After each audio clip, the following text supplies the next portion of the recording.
Paz esteja convosco. Apesar de eu ter avisado ontem, creio que algumas pessoas foram pegas pelo despertador. Mais parte. Estamos nesse primeiro horário, trabalhando sobre a bondade de Deus. Semana passada falamos que essa bondade, ela se manifesta através do amor, através da paciência, através da misericórdia e através da graça. Começamos na semana passada definindo o que é bondade. Falamos que bondade é um atributo comunicável de Deus, ou seja, Ele nos transfere parte desta bondade para nós.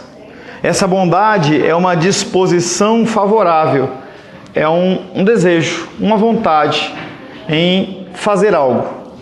Quando em Gálatas capítulo 5 se fala sobre o fruto do Espírito, também se fala da bondade e se fala da benignidade. A bondade é essa propensão em fazer o bem, o desejo de fazer o bem. Trabalhamos também na semana passada o texto de Marcos 10:18, quando um fariseu, um rico, ele questiona Jesus dizendo que ele é bom, e Jesus fala: não, eu não sou bom, bom é só Deus.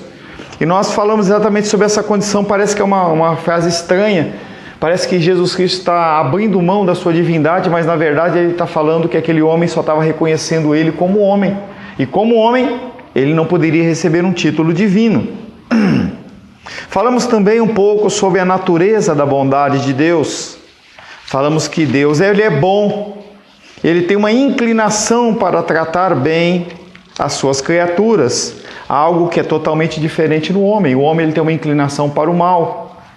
Falava ontem com as crianças dentro da classe de batismo exatamente sobre essa propensão que nós temos de fazer o mal e não o bem. Nós somos inclinados para a semente do pecado nos nossos corações. Faz com que qualquer atitude que nós venhamos a ter, ela seja contaminada pelo mal. Deus, ao contrário, Ele não pode deixar de fazer o bem, é algo que é inerente a Ele. Começamos a falar um pouco sobre as características dessa divindade de Deus. Deus, Ele é originalmente bom. A sua bondade, ela não é derivada, não procede de alguém. Nós temos Você deixou as crianças sozinhas? Não. Ah, é o Sebastião, desculpa. Eu fui lá só para passar no... Ah, tá. A hora que eu vi, eu falei: ué, o que aconteceu? Falei: coragem, né? Deus, Ele é originalmente bom. Diferentemente de nós precisamos de motivação para nós sermos bons. Deus, Ele é bom em essência. Ele não precisa que ninguém o motive, nem uma ação. Então, às vezes alguém faz algo por você e você fala assim: eu vou retribuir essa bondade para a pessoa. Deus não precisa disso. Se Ele fosse necessário de qualquer motivação nossa para Ele fazer o bem para nós, nós estaríamos perdidos, porque tudo que nós fazemos é maculado pelo pecado. E finalizamos falando que a bondade do homem ela é finita. Nós temos medida na nossa bondade. Eu vou ser bom até aqui. Eu falo de alguma tragédia e aí você coloca a sua mão na sua consciência e fala assim: olha, eu vou ajudar nesta causa social de tal maneira, ou com um recurso financeiro, ou com um alimento, mas eu vou até aqui. Não pode avançar nessa área. Eu não posso dispor de coisas que venham a me afetar. O homem tem uma bondade finita. Deus, a bondade dele é infinita, tanto que Ele mesmo, na figura de Jesus Cristo, Ele se entrega para morrer. Ele deu a maior demonstração de amor possível, que é entregar a si mesmo para ser morto. Vamos tratar agora. Deus, Ele é imutavelmente bom. Além de Ele ser bom em essência, Ele não muda. Nós somos... nosso humor, nossa bondade, ela varia de acordo com o grau, por exemplo, de atenção que as pessoas nos dão. Se você liga para uma pessoa e a pessoa está sempre solícita se atendendo, você é muito amigo e cordial com aquela pessoa. Mas a partir do momento que aquela pessoa deixar de te atender com essa solicitude, você vai começar a se afastar dela. Pastor, nessa questão da bondade, que tem aquele versículo que fala que vós sois maus, fala outra coisa, né? Fala, se vós sois maus, é um versículo totalmente diferente. Mas será que, assim, nós somos maus, não há bondade em nós? Será que a bondade que é em nós é porque realmente é a bondade que está exalando de Deus? Mas ao mesmo tempo, se a gente for pensar, os espíritas, pessoas de outras religiões praticam atos de bondade. Qual a motivação? Então, assim, eles praticam atos de bondade, mas não é a mesma coisa que do crente sai a bondade. Porque todos nós somos maus, não há bondade em nós. Se há bondade, é porque é a presença de Cristo exalando. Qualquer bondade que não proceda de Deus, ela tem a motivação humana. Por que o Espírito pratica boas ações? Para que na próxima reencarnação ele volte melhor. Essa é a motivação. Eles falam, é a regra deles. A regra do karma é: se eu sou uma pessoa que trato bem o irmão Cláudio, quando for na próxima encarnação, por eu ter tratado bem o irmão Cláudio ou as pessoas que me cercam, eu vou vir melhor. Então a minha motivação em ajudar o irmão Cláudio não é porque eu quero ajudar ele, e sim é porque eu quero me dar bem numa outra encarnação. É por isso que é sincera essa questão da reencarnação, porque se houvesse realmente de fato, na verdade era para as pessoas estarem melhores, né? E cada vez mais a palavra de Deus diz que os dias são maus, né? Cada vez as pessoas ficam piores. Pior que isso. Pior que isso. Se você... E aí é um raciocínio que eu vi super interessante. Se eu estou preocupado com Cláudia, se eu tratar ela bem, na maldade dela, ela vai voltar pior. Então, na verdade, eu tinha que tratar você como? Pior. Exatamente. Eu tinha que abrir o vidro do carro quando a pessoa pede um dinheiro e eu tenho que dar uma cuspida na cara da pessoa. Por que você fez isso? Na próxima encarnação você vai saber. Porque você se purificar. É estranho, né? Você vê que a lógica é, se eu quero fazer bem a uma pessoa, eu tenho que fazer o mal para ela. Para que ela possa o quê? Mudar o coração. Porque nós, como seres humanos, nós nos acomodamos numa situação tranquila. Por isso que complicou. Deu um nó aí, irmã? Não, deu um nó. Deu um nó aí? Muita coisa que foi dita aqui. Discordo mesmo. Não, eu falo de espírita. Você discorda. Por quê? Tem vezes que você pratica um ato de bondade, não está nem pensando em Deus. Vamos dizer assim, que você não pensa em Deus 24 horas antes. Agora tem uma coisa, você obedece a Deus. Quando você se depara com um assunto e você sabe, não, Deus me ensinou, não é por aqui, é por aqui. Aí você se lembra, tem um comandante. Mas dentro da gente tem umas coisas que você faz assim direto. E um ato de bondade pode sair de qualquer um.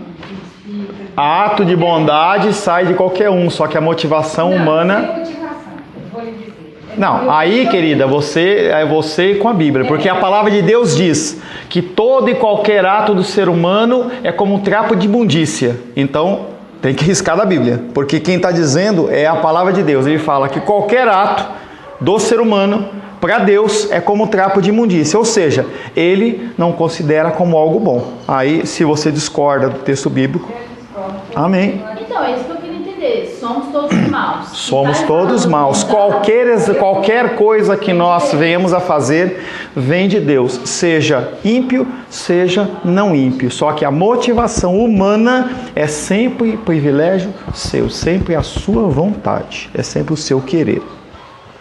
Deus, ele é imutavelmente bom. A sua bondade, ela não muda. Mesmo que os homens mudem de atitude para com ele. Nós, é o que eu falei, nós variamos a nossa bondade com as pessoas de acordo com que elas nos dão retorno. Deus não. Como Deus ele é imutável na sua natureza, assim ele também é nos seus atributos. Todo e qualquer atributo divino, ele é imutável. Mesmo quando seus filhos o desobedecem, a sua atitude de repreensão é cheia de bondade. Hoje nós vamos falar um pouco à noite exatamente sobre essa ação. Falamos um pouco na semana passada também, em que Jesus ele vai lavar os pés dos discípulos, inclusive o de Judas, sabendo que ele era traidor. Tá? Então ali é uma manifestação de bondade, independente do que a pessoa ela vai fazer em troca. Deus não se mostra em ira com seus filhos. Na hora da ira, ele é cheio de misericórdia. Certa passagem, Davi decidiu fazer a contagem dos seus exércitos. E o seu general chegou para ele e falou assim: Davi, não faça isso. Ou seja, identificou em Davi que no coração dele o desejo era ver quão grande era o exército dele, quão poderoso eu sou. E o general chamou a atenção dele. E ele falou: não, eu quero que conta. Ele falou: você quer que conta? Eu vou contar. E ele foi e contou. Pulou apenas os levitas. Naquele momento que ele proclama a quantidade dos exércitos, o coração de Davi se enche, vem o juízo de Deus, através do profeta. Você pecou. Porque você pecou, você tem 3 opções. Eu não lembro de cabeça as 3, talvez eu troque. Mas primeira, você tem que cair na mão dos homens um tanto de tempo. Segunda, você passar por lutas e necessidades por um tempo. Terceira opção, cair na mão do Deus vivo. Cair na mão do Deus vivo 3 dias. 3 dias, né? 3 dias.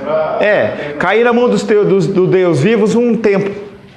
E aí ele olhou para uma opção, olhou para outra e falou assim: eu prefiro cair nas mãos do Deus vivo, porque meu Deus, ele é cheio de misericórdia, o homem não. Ele ainda fala bem, Deus ele é duro em cobrar e tudo, mas Deus ele tem misericórdia. E se ele cair na mão do O homem não tem não. Não tem. Não tem. E aí o Senhor ele executa o juízo e começa a morrer. 10, 100, 1000, 5000, 10.000, 20, 30, 40. Davi põe a mão na cabeça e fala assim: mas fui eu que pequei. 50, 60, vai morrendo gente. Aí até que o Senhor abranda a ira dele e fala: tá bom, chega. Na hora da ira, ele é cheio de misericórdia. Jesus lavando o pé dos discípulos. Misericórdia. Deus que é bom não pode ter a sua perfeição alterada. Os homens podem ser bons, mas eles o serão por alguns momentos, porque o homem não tem o hábito da bondade, mas a bondade do Senhor dura para sempre. Salmos 52, verso 1.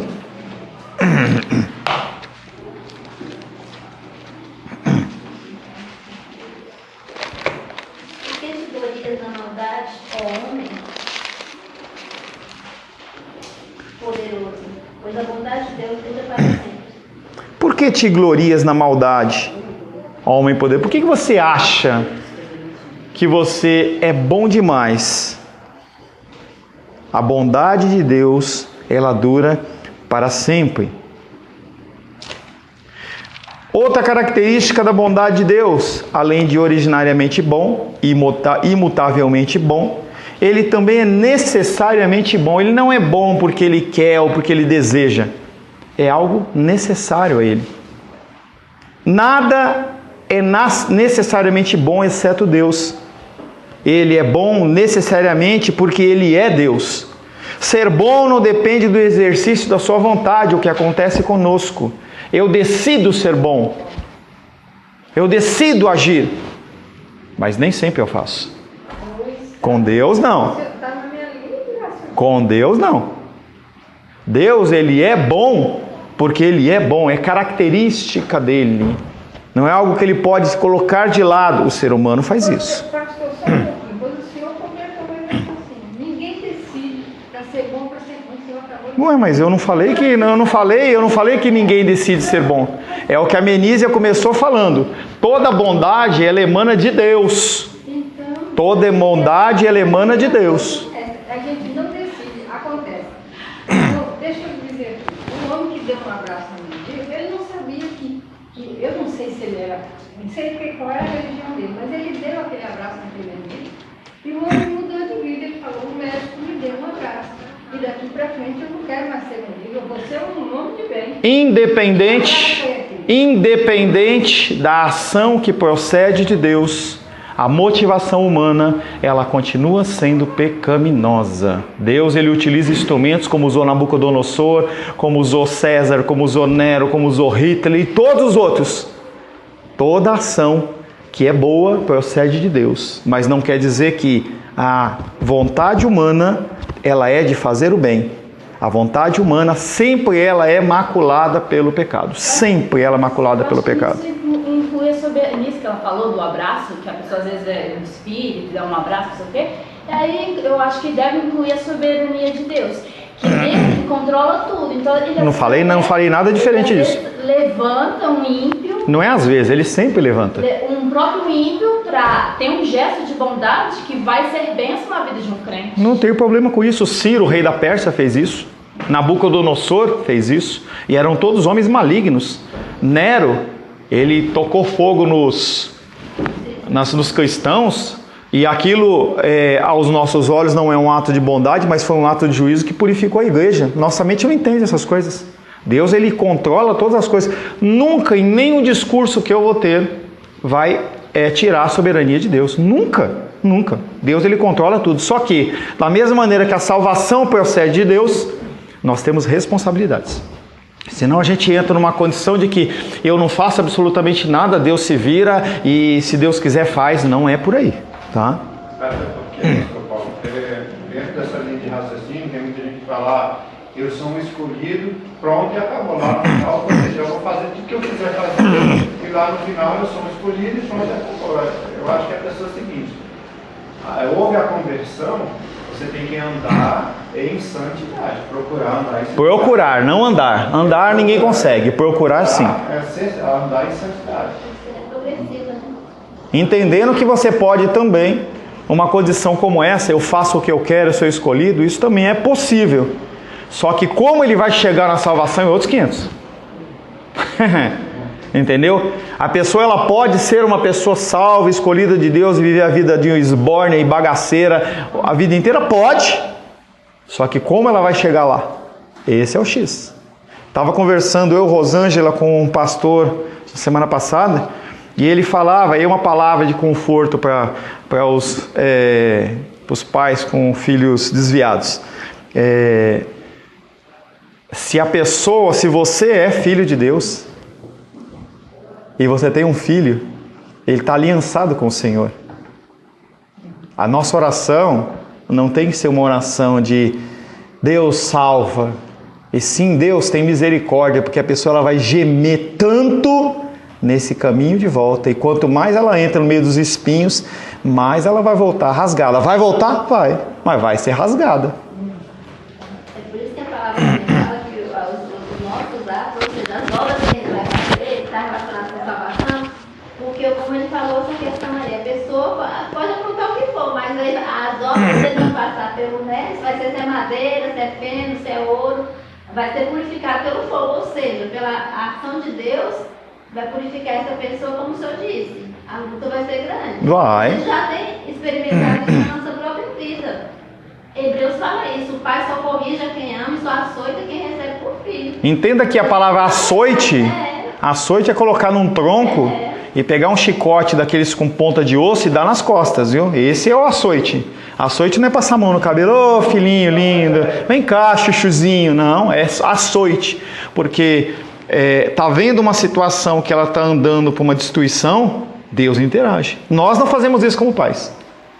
A gente vê o nosso filho indo. Não, eu não vou fazer nada, eu não posso, eu tenho que manter a ordem, eu tenho que manter o cuidado, Não, às vezes... Isso é muito mais egoísmo. Você fica numa condição de que eu não quero discutir com os outros. Isso vale para filho, vale para pai, para esposa, marido, para qualquer um. A gente deixa a coisa correr simplesmente para a gente continuar tendo uma vida tranquila. Deus não faz isso não. Deus, ele é necessariamente bom. Não era necessário que Deus criasse o mundo. Para que Deus criou o mundo? Muitas pessoas acham que Deus criou o mundo porque ele estava sozinho. Deus estava sozinho e aí ele estava num momento, entendeu? De tristeza, não dê risada, é verdade, tá? É triste. Deus ele estava lá num canto, entendeu? Num sentimento de depressão. Foi o primeiro caso de depressão, foi a figura divina de Deus na Trindade lá, antes da eternidade, em que não havia nada. Então Deus cria o ser humano. Isso é a cultura grega e romana, fala sobre isso. E a gente absorve isso. Não era necessário que Deus criasse o mundo, isso foi produto da sua vontade. Mas quando ele fez o mundo, ele manifestou toda a sua bondade nele. Tudo que ele fez foi produto da sua bondade. Ele não poderia criar o mundo de outra maneira, porque seria contra a sua natureza. Ele é bondoso, e tudo quanto ele faz está cheio da bondade. Por isso, após ter terminado a criação, ele disse a si mesmo, Gênesis 1:31,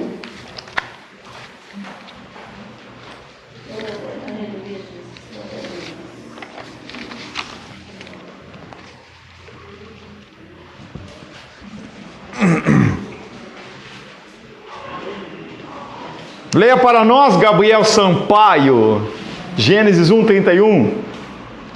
Viu Deus tudo quanto fizera, e eis que era muito bom. Houve tarde e manhã, o sexto dia. Tudo o que ele fez, ele olha e fala, é bom, porque ele é bom. Não há como um ser bom, essencialmente bom, fazer algo que é mal.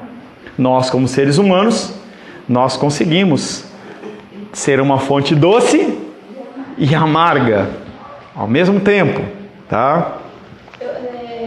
Essa questão de ele ter criado as coisas, assim, é uma opinião minha, um pensamento meu, que eu acho que Deus criou tudo, assim, a comunidade vendo tudo, né, como eles são, e lá nos céus, quiseram compartilhar com os seres humanos e a criação, né? E uma possibilidade. Boa posição. E tem uma frase que um irmão meu fala, que é assim, Deus não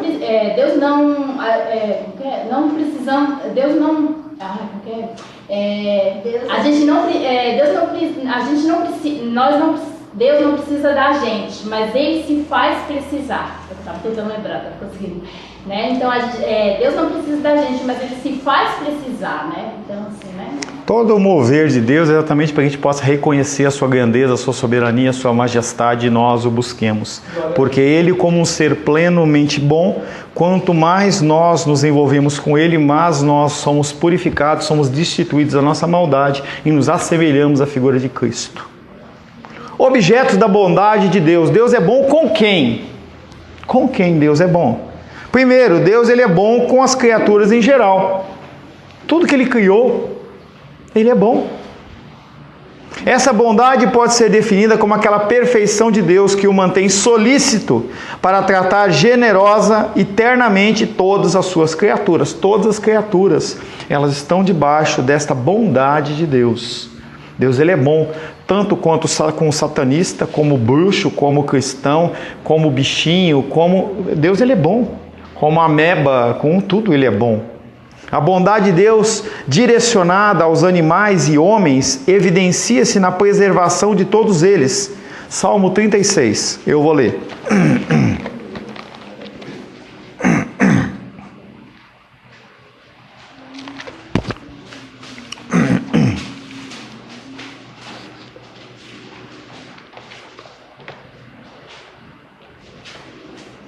Há no coração do ímpio a voz da transgressão.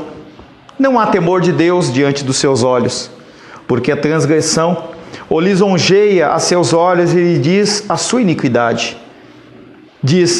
Ele diz que a sua iniquidade não há de ser descoberta nem detestada. As palavras da sua boca são malícia e dolo. Dolo é você fazer alguma coisa com vontade própria. Abjurou o discernimento e a prática do bem. No seu leito maquina perversidade, detém-se em caminho que não é bom, não se desapega do mal. A tua benignidade, Senhor, chega até os céus, até as nuvens, a tua fidelidade. A tua justiça é como as montanhas de Deus, os teus juízos como um abismo profundo. Tu, Senhor, preservas os homens e os animais. Como é preciosa, ó Deus, a tua benignidade. Por isso os filhos dos homens se acolhem à sombra das tuas asas. Fartam-se da abundância da tua casa e na torrente das tuas delícias lhes dás de beber. Pois em ti está o manancial da vida. Na tua luz vemos a luz. Continua a tua benignidade aos que te conhecem e a tua justiça aos retos de coração. Não me calque o pé da insolência, nem me repila a mão dos ímpios. Tombaram os obreiros da iniquidade, estão destruídos e já não podem levantar-se. Tu, Senhor, preservas os homens e os animais. O salmista louva a Deus, pois ele preserva os homens e animais. Esse texto que esse versículo nós falamos, verso 6. Juntamente com os homens, os animais recebem também a porção da bondade de Deus. Deus possui uma grande consideração pelos animais que ele criou. Os animais que foram criados, eles foram criados por Deus com propósitos definidos. E a nossa ação com os animais, ela tem prejuízo. Quando você maltrata ou você trata a criação de uma maneira não conforme a vontade dele, você está pecando. Não há como comparar, falei na semana passada, não há como comparar você maltratar um bicho e maltratar um ser humano. Mas uma coisa não exime a outra. Você tem que ter cuidado das duas partes. Salmo 145.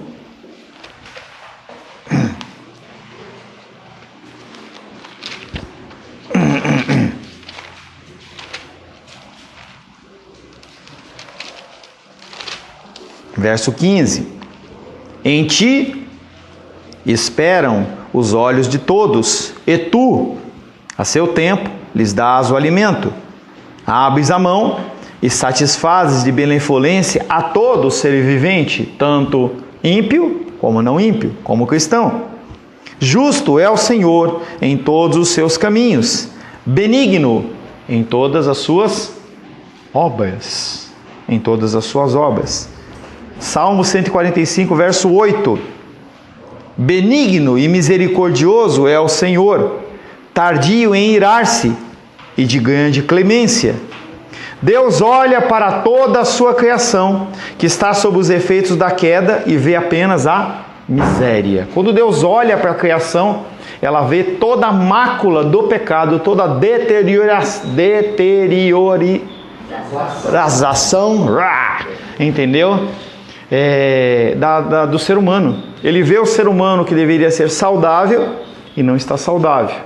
Problema disso, problema daquilo. Nós oramos pelos enfermos. Toda essa como é que eu vou dizer? Esse desgaste do nosso ser é tudo consequência do pecado. Ele olha para nós e vê os efeitos da decisão do ser humano, da queda.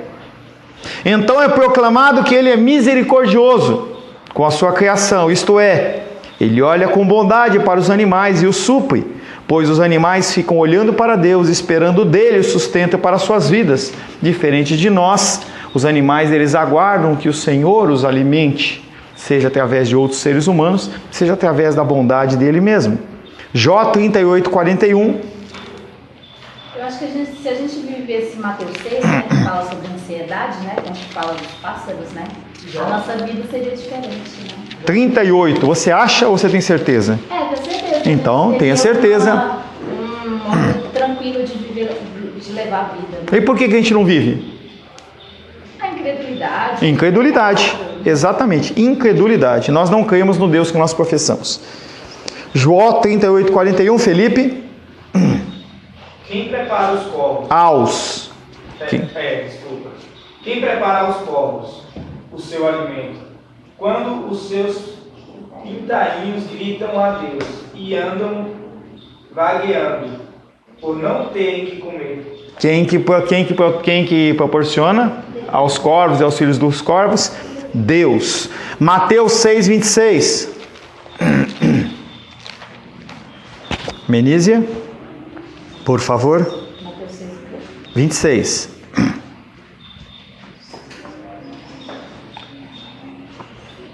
Observai as aves do céu, não semeiam, não colhem, nem ajuntam celeiros, contudo o vosso Pai Celeste a sustenta. Porventura, não valeis vós muito mais do que as aves? Deus ele olha mais uma vez e fala: senta na sua correria do dia a dia, no seu jardim, e olha para a natureza. Será que os passarinhos eles estão desesperados pelo alimento que vai vir? Você já viu algum passarinho com estresse? Até os bichinhos, até os cachorrinhos e os gatos estão com estresse agora. Mas é porque vivem junto com o homem. Entendeu? Porque você não vê leão com estresse. Você não vê girafa com estresse. Mas cachorro e gato você vê com estresse. Eles absorvem essa rotina nossa de desespero. E esse estresse o que é? É o medo do que vai acontecer. Será que? Algo que nós esquecemos. Como crianças nós éramos assim. A gente não ficava preocupado, já dei esse exemplo algumas vezes. Eu não lembro de nenhuma vez eu ficar em casa, no meu quarto, chorando, desesperado, para ver se a minha mãe ia fazer almoço ou não. Sempre ela fazia. Sempre ela fazia. Pastor, e o estresse é pela convivência com o homem por causa da perversidade do homem. Mas a gente vê, por exemplo, eu já contei bem cedinho, os passarinhos já amanhecem louvando a Deus, né? E a gente fica tão feliz E a gente não consegue nem falar um bom dia para Deus. Nem isso. Tá? Então, a natureza, ela está aí para nos dar o exemplo do cuidado de Deus. Eu volto sempre nesse tema, é tão doido a gente imaginar que Deus entregou Jesus para morrer por nós, e aí a gente acha que Deus vai faltar dinheiro para pagar a conta da Caesb. É doido isso. É até uma falta de respeito, entendeu? Deus, ele dá o excelente e no mínimo a gente duvida. Salmos... Fale. Em Romanos fala isso, né? Que se Deus deu seu Filho por nós, mais ou menos esse versículo, né? Se deu seu Filho por nós, imagina as demais coisas. Em Romanos 8, fala mais ou menos assim, né? Salmo 104. Não todos, só partes. 104, 104. 104. Pode ler? Não, porque ele é muito grande, eu vou pular ele. Salmo 104. O salmista começa falando: bendize, ó minha alma, ao Senhor. O salmista, ele está dando uma ordem para ele mesmo. É como se ele olhasse no espelho e falasse assim: você é lindão, você é bonito, você vai conseguir aquelas frases. Bendize a minha alma ao Senhor. Deus meu, como tu és magnificente, sobrevestido de glória e majestade, coberto de luz como de um manto. Tu estendes o céu como uma cortina, pões nas águas o vigamento da tua morada, toma as nuvens por teu carro e voas nas asas do vento. Fazes aos teus anjos e aos teus ministros labaredas de fogo. Lançaste os fundamentos da terra para que ela não vacile em tempo nenhum, ele cuidando da rotação e da translação, seja da terra, de todo o universo. Poderia continuar seguindo, vamos lá, verso 10. Tu fazes rebentar fontes no vale, cujas águas correm entre os montes. Dão de beber a todos os animais do campo. Por que ele faz rebentar as fontes no vale? Para dar a todos os animais do campo. Os jumentos selvagens matam a sua sede. Junto dela, as aves do céu, o seu pouso, e por entre a ramagem desferem o seu canto, que foi que a Cláudia falou. Vamos pular, deixa eu ver aonde. Verso 25. Eis o mar vasto e imenso, na qual se movem seres sem conta, animais pequenos e grandes, por ele transitam os navios, e o monstro marinho que formaste para nele folgar. E aí ele acaba o verso 35, desapareçam da terra os pecadores, e já não subsistam os perversos. Bendize a minha alma ao Senhor, aleluia. Você pode ver que são sequências de versos que falam sobre bendizer ao Senhor, em que ele começa, por exemplo, como o Salmo 103, também começando com bendize a minha alma ao Senhor, e ele acaba com bendize a minha alma ao Senhor. O coração do salmista está angustiado. Ele está preocupado, está triste, está chateado. Mas em vez dele murmurar, o que ele faz? Ele começa a procurar sinais de Deus. E conforme ele vai procurando os sinais de Deus, o que acontece? Ele começa a acalmar o seu coração. É algo que na conferência que nós tivemos na semana passada, lá numa igreja que nós participamos, algumas pessoas foram. A pessoa falava assim que o melhor remédio para você curar a sua dificuldade, a sua depressão, é você louvar a Deus. Você louva a Deus que você começa a reconhecer tanto ponto positivo, que aquele ponto negativo, ele fica pequenininho. E quando ele é pequenininho, você esquece dele. Não é uma regra de comodismo ou de imediatismo, não, é realidade. Enquanto você olha para o seu problema, você não consegue ver a grandeza do seu Deus. Que foi o que Davi fez perante a figura do... Fugiu o nome? Do grandão lá, do Golias. Interessante que Golias não era o nome dele. Golias era como eles chamavam aquele homem. Eu não sei dizer qual que é o significado, mas eles chamavam assim, grande e poderoso, sei lá, alguma coisa desse tipo. Precisava olhar direito, eu não lembro. Eu lembro uma vez eu pesquisei, mas hoje eu já esqueci. O que significava Golias? Era como o povo chamava aquele homem, não era o nome dele, como Davi era o nome dele. Então as pessoas elas olham para o problema como se fossem maior do que o seu Deus, e o que acontece é que Deus ele fica pequeno. Tem um livro que o título é Quando Homens São Grandes... Quando os homens são grandes e Deus é pequeno. Nós olhamos para os homens e para as situações que nós vivemos, achando que elas são grandes demais. E na verdade a gente esquece da grandeza de Deus. Um dia que você pare, eu não estou querendo minimizar uma situação de depressão, mas um dia que você esteja deprimido, para tudo e senta e vai olhar o céu. Começa a imaginar a grandeza disso, ou pega um bichinho, ou pega uma planta e fica olhando para ela. Só de você ver, você vai começar a identificar Deus. Você começa a imaginar como esse Deus ele é grande. E aí você começa a ver que cada vez, quanto mais você engrandece Deus, louva Ele, o teu problema vai fazendo assim, ó. Não é que o teu problema diminuiu, é o teu Deus que... A percepção sua do seu Deus começa a crescer. E quando você começa a crescer a sua percepção, o seu problema ele acalma. Isso é natural. Nós temos que louvar mais, nós temos que adorar mais. O salmista ele nos ensina isso. Tem um versículo, pastor, que até acalma o coração, né? Que é o Salmo 116, que é o versículo 7, que fala assim: volta minha alma ao teu sossego, pois o Senhor tem sido generoso para contigo, pois livraste da morte a minha alma, das lágrimas dos meus olhos e da queda dos meus pés. Que é a abertura e a finalização do Salmo 103 e 104. Bendize, ó minha alma, ao Senhor. Em outro versículo, por que estás abatido, ó minha alma? Ele olha, o salmista ele olha para ele olha para a casa dele, ele deve ir lá na casa dele, abre a despensa, pô, tá cheio de comida. Vai lá no quarto dos filhos, está todo mundo aí, está todo mundo vivo. Ele se olha no espelho e fala assim, pô, não está faltando nada. Vou lá fora e vejo que eu tenho 2 jumentinhos amarrados, moro numa casa, tenho sustento, tenho vestuário. Aí ele olha para a alma, para ele mesmo e fala assim, por que você está abatido, ó minha alma? Porque a gente sempre tem o desejo de querer algo mais. Mais. É por isso que a gente anda ansioso, a gente anda angustiado. E a televisão, a mídia nos faz isso. Eu preciso de um celular maior, eu preciso de um celular melhor, eu preciso de um carro novo, eu preciso de uma casa maior, eu preciso.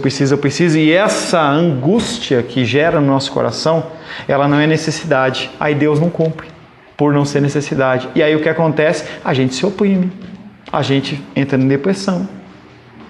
Essa situação do caos emocional da humanidade é cada vez mais o afastamento de Deus. As mídias sociais são uma bênção, só que elas afastam o ser humano.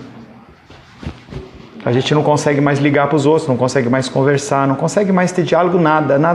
É tudo superficialidade. Fale, querida. Hoje em dia, as pessoas têm já essa mania de depressão.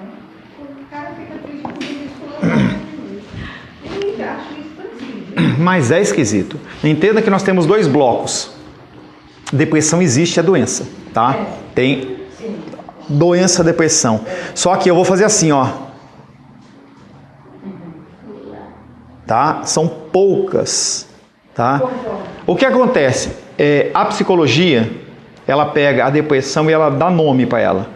Década de 30, 20, não havia o título depressão. Se você procurar nos livros da Organização Mundial de Saúde, que tem OMS 1, 2, 3, 4, 5, são livros que dizem o que é a doença, como que é, são manuais médicos. Você não vai ver essa doença, porque não havia essa doença. Com o advento da psicologia, a psicologia olha e fala, fulano está com depressão. Então, o que é ter depressão? Como, por exemplo, gripe. Eu estou febre. Então são características. Se você tem essas características, você tem gripe. E a psicologia começou a identificar no ser humano isso. O problema é que a gripe ela é detectada por exames biológicos. Então se você fizer um exame de sangue, você vai identificar que você está com gripe, você está com tuberculose, você está com rubéola, sei lá, qualquer coisa. Doença chama-se mudança de tecido. Isso é definição médica. Tem que ter alguma mudança no teu tecido. O psicólogo ele pega e coloca uma série de coisas. Aí o que acontece? É como se fosse um menu. Então eu estou triste. O que eu estou sentindo? Aí eu vou procurar o quê? Uma justificativa do que eu estou sentindo.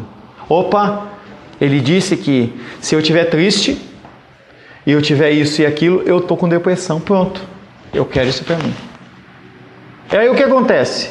As pessoas elas buscam uma justificação dos seus atos em vez de buscar um tratamento da causa daquilo. E aí a pessoa se acomoda.